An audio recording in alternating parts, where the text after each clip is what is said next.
দর্শক, আপনাদের সঙ্গে যখন কথা বলছি ঠিক শেখ হাসিনার বিরুদ্ধে রায়ের পূর্ব মুহূর্ত। ঘড়িতে বাজে বাংলাদেশে 11টা 19 মিনিটে। একটা স্ক্রল দেখছি, মীর মুগ্ধ, যিনি শহীদ হয়েছিলেন উত্তরায়। সেই নিশ্চয়ই মনে আছে তার বিখ্যাত উক্তি, পানি লাগবে পানি।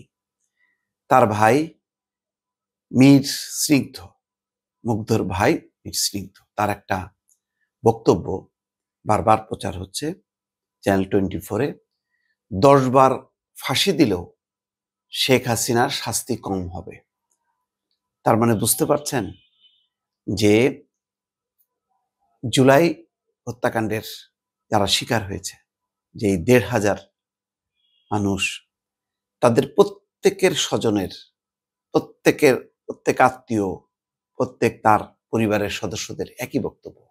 যেমন বক্তব্য মীর স্নিগ্ধের, মুগ্ধর ভাই স্নিগ্ধের বক্তব্য যে শেখ হাসিনাকে 10 বার ফাঁসিতে ঝুলালেও শাস্তি কম হবে। আসলে এই ব্যথা, এই বেদনা এক ভিকটিম পরিবার ছাড়া কেউ বুঝতে পারবে না। এটাই বাস্তব।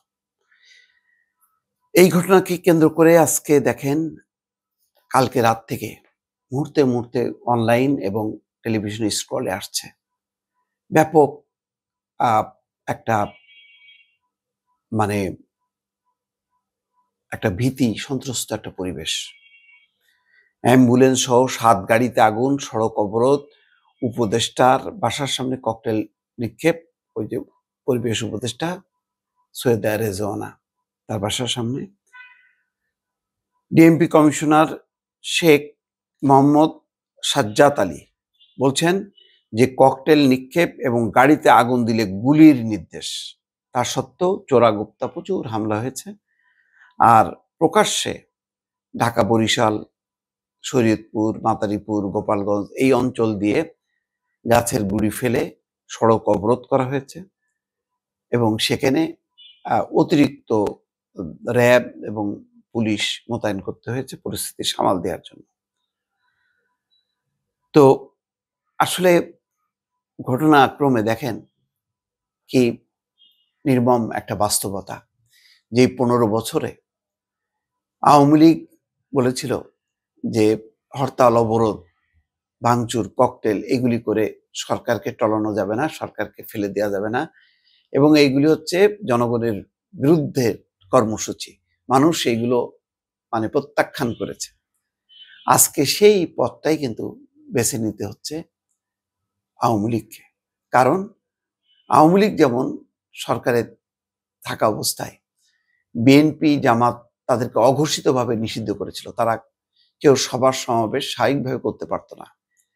মাঝে মধ্যে পেরেছে, সেইটা একটা তাদেরকে শোডাউন করতে হয়েছে। কিন্তু এইরকম গণহত্যার মধ্য দিয়ে তো আর আওয়ামী লীগ, বিএনপি বা জামাত কোনো কর্মকাণ্ড করেনি। ফলে তাদেরকে নিষিদ্ধ করা সেটা সম্ভব হয়নি, যার ফলে অঘোষিতভাবে তাদেরকে নিষিদ্ধ রেখেছে। এবং নিষিদ্ধ করার কারণে ওই সময় দেশ জুড়ে নানা রকম অগ্নিসংযোগের ঘটনা ঘটেছে, ককটেল বিস্ফোরণ। যদিও বিএনপি, জামাত বলেছে এগুলি বিভিন্ন এজেন্সির মাধ্যমে করিয়ে আওয়ামী লীগ সরকার তাদেরকে দুর্নাম করেছে, বদনাম করেছে, এবং এটাকে কেন্দ্র করেই শত শত মামলা দায়ের হয়েছে।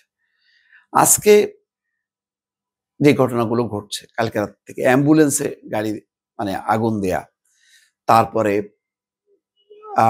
গ্রামীণ অফিসে, গ্রামীণ ব্যাংকের অফিসগুলোতে, ব্র্যাকের অফিসগুলোতে, বিভিন্ন জায়গায় যেখানে তার শক্তি দেখানো দরকার বা ক্ষমতা আছে সেখানে সে দেখাচ্ছে।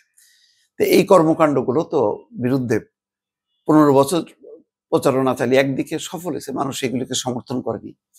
আজকেও কিন্তু এটা সফল হচ্ছে না। আর এটার মধ্য দিয়ে শেখ হাসিনার বিরুদ্ধে রায়ও বন্ধ করা যাবে না। কারণ রায়ের পক্ষে শত শত পরিবার, শত শত মানুষ এবং একাত্ম মানুষ, যে এর বিচার হওয়া উচিত, দৃষ্টান্তমূলক বিচার হওয়া উচিত। বাংলাদেশে যাতে আর কখনো কেউ ক্ষমতার জন্য এইভাবে উন্মত্ত হয়ে মানুষ হত্যায় মেতে না ওঠে। এটাও একটা শিক্ষা দেওয়ার দরকার ছিল। বিচারের মধ্য দিয়ে এই ক্ষমতার জন্য মানুষ হত্যা, এটা যাতে চিরতরে বন্ধ হয়, এটাও হয়তো আজকের রায়ের মধ্য দিয়ে একটা শিক্ষা। আওয়ামী লীগের জন্য শিক্ষা শুধু না, এটা বলবো সব রাজনৈতিক দলের জন্যই শিক্ষা। গণতন্ত্রের নামে স্বৈরতন্ত্র প্রতিষ্ঠা করা যাবে না। আজকে যেই কাজগুলো মানে আওয়ামী লীগ নিন্দা করেছে, আজকে সেই কাজগুলো তারা বেছে নিয়েছে। কত বড় স্ববিরোধিতা, যে তারা যখন ক্ষমতায় থাকবে তখন অন্য কেউ কোনো কর্মসূচি করতে পারবে না, আর তারা যখন ক্ষমতায় থাকবে না তখন তারা ওই বিরোধী দল যেগুলি করতে এক সময় তাদের ভাষায়, সেই কাজগুলি আজকে তারা একদম পূর্ণদমে করছে। করার মধ্য দিয়ে মানে আওয়ামী লীগকে মানুষের সমর্থন পাচ্ছে, মানুষ কি মানে খুব ধিক্কার জানাচ্ছে? আমার ধারণা যে অবশ্যই না। তবে এটা ঠিক, যদি পরিবর্তিত রাজনীতি মানুষকে যদি উদ্বুদ্ধ করতে না পারে, সংকটের সমাধান না হতে পারে, আস্তে আস্তে পরিস্থিতি যদি আরো অবনতি হয়, তখন হয়তো এই ব্যর্থতার কারণে আওয়ামী লীগের একটা গ্রহণযোগ্যতা, আওয়ামী লীগের একটা কি বলে টিকে থাকার একটা সম্ভাবনা থাকবে।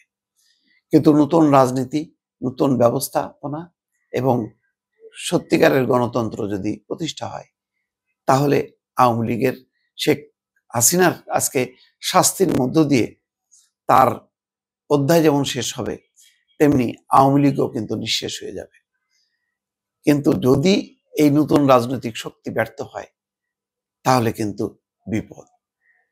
ফলে বহু রকম বিশ্লেষণ আজকের এই ঘটনার মধ্য দিয়ে করা যাবে। দর্শক।